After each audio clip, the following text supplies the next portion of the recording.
Assalamualaikum warahmatullahi wabarakatuh. Waalaikumsalam warahmatullahi wabarakatuh. Halo mahasiswa Ilmu Komunikasi UMY dimanapun Anda berada. Di hari yang cerah ini, saya sudah bersama narasumber yang cukup berbahaya di ilmu komunikasi. Ini dia, Mas Jun.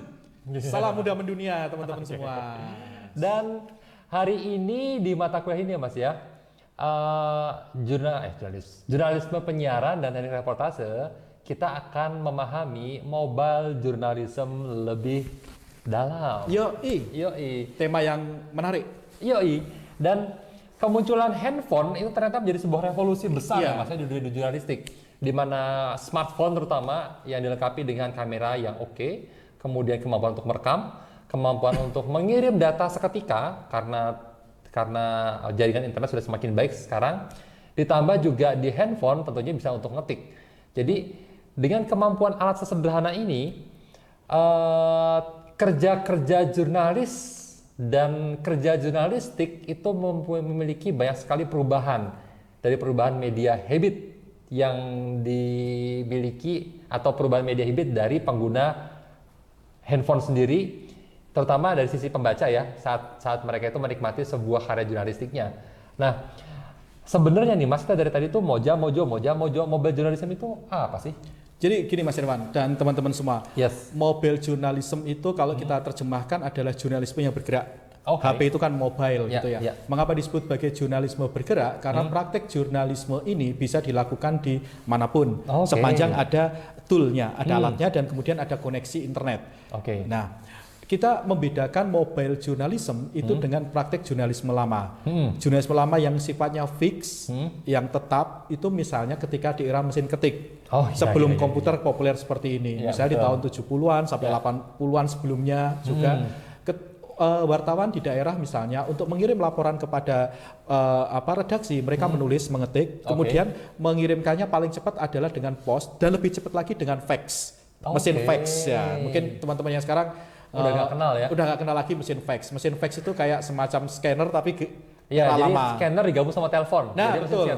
Efisien dan alatnya besar. Dan untuk mengirimkannya pun tidak semua tempat ada. Dulu biasanya hanya ada di kantor Telkom misalnya, dan warung Telkom yang besar, Martel gitu. Nah, zaman kali kuliah kalau telepon ke Bapak Ibu di kampung halaman itu pakai wartel. Jam 5 pagi misalnya, paling murah, 25% tarifnya. Betul sekali. Nah, itu era lama. Sama juga dengan ketika wartawan di daerah yang ingin mengirimkan video. Untuk mengirimkan video, mereka harus mengirimkan paket dalam bentuk kaset. Kalau dulu misalnya kaset VHS, Betacam atau Hi-8 itu dikirim ke stasiun TV atau ke biru untuk diedit. Nah, ini kan butuh waktu yang lama. Nah, sekarang ketika era internet itu datang, maka komputer itu fasilitasi. Jadi sebelum istilah mobile journalism muncul, ada istilah computer assisted journalism. Jurnalisme yang dibantu dengan perangkat komputer. Misalnya ketika email mulai populer di tahun 90-an akhir, di eranya Yahoo, eranya Hotmail, sebelum era Google. Saat ini wartawan mengirimkannya melalui komputer gitu. Tapi komputer kan juga belum mobile sifatnya. Laptop masih mahal, koneksi internet juga masih terbatas, wifi juga masih terbatas. Belum ada era Android, belum ada era iOS dan sebagainya. Nah, era ini kemudian memunculkan generasi baru ketika handphone itu sifatnya bisa digunakan sebagai perangkat yang smart, yang pintar. Perangkat yang multitasking yang bisa digunakan untuk apapun. Ya kan? Misalnya dengan HP ini kita bisa menulis berita. Kita kirim ke kantor redaksi. Kita bisa membuat rekaman video, kita kirim ke kantor redaksi. Kita bisa membuat foto, kemudian kita kirim ke kantor redaksi. Ya kan? Nah, seiring perkembangan zaman, kualitas yang dihasilkan oleh handphone semakin bagus. Betul. Ya kan? Kualitas gambar, kualitas audio dan sebagainya. Dulu akan tabu kalau misalnya memasang foto atau memasang video itu dari handphone yang kualitasnya rendah. Tapi coba kita lihat sekarang, berita-berita di TV itu justru banyak yang berasal dari handphone ketika dia mengejar kecepatan. Betul. Ya kan? Kecepatan. Contoh Mas. Mas Irwan dan teman-teman ingat ketika beberapa minggu yang lalu ada ledakan di Libanon. Betul. Ya kan, di pelabuhan itu. Nah, ledakan itu kan awalnya viral. Itu kan istilah yang milenial banget ya, viral melalui Twitter. Nah yang terjadi apa? Stasiun TV itu memberitakannya dengan mengambil konten gambar dari Twitter bahkan, ya kan? Jadi eranya kemudian menjadi era yang sangat mobile journalism. Jadi dengan HP ini kita bisa membuat laporan, kita membuat reportase, bahkan kita bisa mengeditnya di sini. Kalau zaman saya dan Mas Irwan dulu kuliah, ngedit itu harus menggunakan PC. Di rumah atau di kantor dengan alat yang proper. Alat yang proper, PC-nya juga komputernya masih tabung, warnanya putih rata-rata. Ya kan, jarang dulu kan tabung yang warna hitam gitu. Terus PC-nya juga gede. Nah sekarang semua itu bisa diselesaikan dengan handphone. Nah inilah mobile jurnalisme yang ditandai dengan kemampuan kita untuk memproduksi konten news dalam berbagai bentuk. Seperti saya bilang tadi, dari teks, audio, foto, dan video, cukup dengan menggunakan HP, bahkan kita bisa memprosesnya dengan menggunakan HP ini. Siap Mas. Tadi kan udah jelasin ya bagaimana revolusi jurnalistik itu muncul dari sebuah handphone. Nah sekarang kan menariknya Mas, yang memiliki handphone itu tidak hanya jurnalis aja ya. Handphone itu kan ya beda lah, kalau zaman kita dulu yang punya kamera DSLR itu berarti orang-orang yang niat foto atau profesinya berhubungan dengan foto. Betul. Kameramen, fotografer, jurnalis foto. Itu mesti punya kamera DSLR. Tapi handphone sekarang itu kan semua orang memiliki handphone dengan spek yang sama lah yang dimiliki sama jurnalis gitu loh. Berarti sekarang ini semua orang bisa menjadi reporter dong ya? Iya, jadi sekarang ini semua orang bisa menjadi reporter. Makanya muncul misalnya istilah user generated content. Jadi ada beberapa platform media itu yang menyediakan menunya kepada user untuk mengirimkan kontennya sebagai bagian dari citizen journalism. Jadi blog yang kemudian difasilitasi oleh media mainstream yang ada proses kurasi di dalamnya. Jadi ada editor yang akan ada editor yang akan mengedit berita tersebut ya Mas ya. Iya, ada layak tayang. Iya, ada editor yang mengedit dan melihat itu layak tayang atau tidak gitu ya. Misalnya sekarang teknologi platform seperti YouTube misalnya, itu kan semakin memudahkan kita untuk membuat konten tentang reportase. Betul. Ya kan? Betul. Kita membuat konten reportase ingin dilihat orang, tidak lagi mengandalkan stasiun TV untuk bisa menayangkannya. Dulu di era media masih sangat analog, analog masih mendominasi. Kalau kita ingin tampil di video, audiovisual tonton banyak orang, maka kita harus ke stasiun TV atau ada kru stasiun TV yang merekam kita. Wah, dulu tuh masuk TV tuh keren banget. Iya. Pride. Sekarang masuk YouTube biasa. YouTuber udah jadi cita anak-anak dari kecil. Iya benar. Jadi menyambung Mas Irwan tadi, mobile jurnalisme ini adalah sebenarnya kesempatan kepada teman-teman mahasiswa komunikasi untuk mengembangkan kemampuannya dengan menggunakan perangkat yang ada. Ya kan? Sekarang bahwa kualitas gambar itu tetap menjadi pertimbangan. Ya kan? Tetapi juga harus dipikirkan bahwasanya bukan sekadar kualitas gambar yang dihasilkan, tetapi adalah nilai berita yang dihasilkan, human interest yang dihasilkan. Makanya meskipun dibuat dengan mobile journalism, butuh untuk perencanaan yang bagus sebelum memproduksi konten reportase itu misalnya dalam sekali Mas.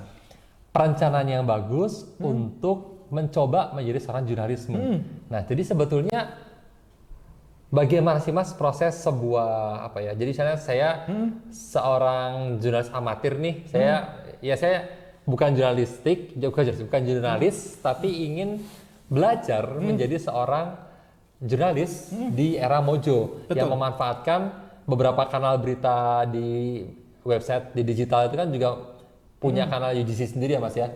Nah ini prosesnya seperti apa sih Mas yang bisa kita lakukan sekalian untuk belajar gitu loh? Jadi sebenarnya dalam produksi konten itu kita bisa membreakdown dari produksi di era masih analog misalnya televisi ya. Butuh perencanaan. Bagaimana perencanaan itu dibuat? Nah kalau dalam TV maupun radio itu ada misalnya teori segmentasi, targeting, positioning, formatting, dan programming. Jadi misalnya gini. Kita mensegmentasi mobile jurnalisme reportase kita itu untuk anak muda. Untuk anak muda. Maka kita harus menyiapkan reporternya yang gayanya anak muda. Wardrobe pakainya juga pakaian anak muda dengan bahasa yang anak muda juga. Atau misalnya kita menyiapkan sebuah konten yang mau digarap serius untuk penonton yang kita tujukan adalah pengambil kebijakan, bapak-bapak atau ibu-ibu yang berada di kekuasaan misalnya, policy maker. Nah, kita membuatnya juga harus serius. Ya kan, kita rencanakan reporternya harus bergaya serius, mungkin termasuk wardrobe, misalnya dia pakai jas atau pakai dasi dan sebagainya, kemudian dengan bahasa-bahasa yang formal. Nah, selain itu kita juga harus mempertimbangkan format beritanya. Jadi kalau dalam televisi kan ada banyak jenis berita ya, dari apa yang disebut sebagai voice over, kemudian voice over grafik, ya kan, kemudian ada vox pop, terus kemudian ada juga package, ada juga live on cam, reporter muncul. Nah, itu harus direncanakan dengan baik dari awal. Ya kan? Udah ngeset ya, mau gaya apa nih? Betul. Kita ngeset dan sebaiknya kalau saya lebih senang terutama dalam bentuk paket gitu. Kita sudah menyiapkan naskahnya lebih dulu. Oke, jadi kita siapkan naskah beritanya lebih dulu, kemudian kita memanfaatkan perangkat telepon pintar kita untuk take gambar. Nah kita juga harus mempertimbangkan misalnya ketika kita melakukan interview, kita kan butuh audio, ya kan, kita harus mempertimbangkan misalnya garis imajiner dan sebagainya, ya kan, komposisi gambar itu juga harus tetap diperhatikan, ya kan, misalnya jadi apa yang sudah dipelajari teman-teman dalam sinematografi tentang komposisi gambar itu akan sangat bermanfaat dalam produksi mobile journalism gitu. Terus kemudian apa yang teman-teman pelajari dalam dasar jurnalistik tentang bagaimana menulis berita itu akan sangat bermanfaat, ya kan, bagaimana meningkatkan nilai berita dan sebagainya. Meskipun kemudian penulisannya juga beda, penulisan naskah itu naskah berita penyiaran pasti akan beda dengan naskah cetak misalnya atau naskah berita online. Gitu Mas Irwan. Oke, siap. Nah, sekarang Mas sebetulnya media-media yang menyediakan kanal-kanal UGC untuk belajar itu udah banyak belum sih Mas? Kalau yang saya lihat sudah cukup ya. Misalnya di Jogja teman-teman di Mojok kan menyediakan terminal Mojok, kemudian teman-teman Kumparan menyediakan user story kumparannya, kemudian Kompas dengan Kompasiana. Meskipun setahu ini yang saya lihat masih terbatas pada platform yang sifatnya teks dan foto gitu, teks dan copy foto. Nah, video yang mungkin belum banyak berkembang, rata-rata masih di YouTube, kemudian linknya di-embed di berita misalnya. Gitu. Nah, kalau ini Mas, coba kita tarik kembali gitu Mas ya. Ini sebetulnya kenapa sih Mojo itu, mobile journalism, sekarang itu menjadi begitu hype di media kita, jadi begitu banyak. Apakah karena tren media cetak udah nggak laku lagi? Atau ada tren yang mempengaruhi ini Mas sebetulnya? Jadi gini Mas Irwan, kalau sepengetahuan saya dari praktek jurnalisme pun, teman-teman jurnalisme cetak itu mereka juga melakukan mobile journalism. Mereka membuat berita ketika wawancara, bisa kita lihat deh, ketika mereka wawancara itu mereka sudah merekamnya dengan HP, kemudian mereka menulis berita dengan menggunakan HP, terus kemudian dikirim ke redaksinya. Nah, ini akan semakin masif di media digital. Apalagi media digital itu kan sangat mengejar salah satunya loh ya, di samping yang lain adalah faktor kecepatan. Maka kita sering lihat berita-berita yang pendek, kemudian ada continuing news, berita yang berkelanjutan gitu. Nah, tren ini kemudian menjadi sangat cepat karena tuntutan, tuntutan kebutuhan akan informasi yang lebih cepat, gitu kan. Sekarang tuh kejadian apa detik ini, detik berikutnya harus orang udah pada nyari. Betul. Nah, sepakat dengan Mas Irwan. Di satu sisi yang lain, media massa juga berhadapan dalam tanda kutip berhadapan dengan akun media sosial individu. Jadi kalau dulu media itu vis a visnya itu dengan sesama institusi media. Tetapi di era saat ini, era konvergensi media digital saat ini, bukan hanya media versus media, tapi media versus individu, gitu. Akun-akun yang kemudian punya follower banyak, mengupload. Nah, ini kan bicara tentang kecepatan. Nah, media massa punya kelebihan dibandingkan akun individu, karena satu dibuat oleh tim, yang kedua ada proses news gathering, pencarian informasi berita secara bersama, gitu Mas. Jadi ini ya Mas ya, kalau kita lihat sekarang itu peran teman-teman yang ada di Jogja ini jadi sangat penting karena berita-berita lokal ini tuh kayak tadi kan kalau jurnalis yang zaman dulu itu berita lokal saat mau dibawa ke Jakarta disebarluaskan butuh waktu lama. Saat sekarang di digital, jadi kan seberapa banyak sih jaringan jurnalis yang ada di seluruh Indonesia bagi sebuah kanal berita untuk mereportkan, memberitakan apa yang terjadi di daerah tersebut. Iya. Nah, ini jadi kelebihan teman-teman yang tinggal di Jogja atau di Bantul atau di Gamping, karena nggak semua jaringan jurnalisnya sampai ke sini juga. Iya, Itu betul. yang jadi daya tawar kita saat memasukkan belajar dan kemudian memasukkan berita kita di kanal tersebut ya. Oke, betul Mas. Oke. Betul sekali Mas. Yes.